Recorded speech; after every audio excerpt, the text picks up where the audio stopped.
सदा सत्स्वरूपं चिदानन्दकन्दं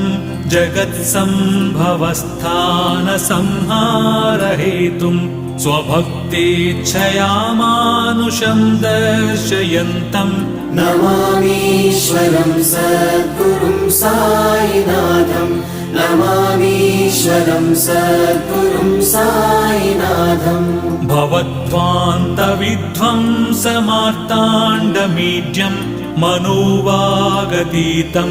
मुनिर्ध्यानगम्यं जगद्व्यापकं निर्मलं निर्गुणं त्वां नमामीश्वरं सद्गुरुं साईनाथं नमामीश्वरं सद्गुरुं साईनाथं भवाम्बोधिमग्नार्दितानां जनानां स्वपादाश्रितानां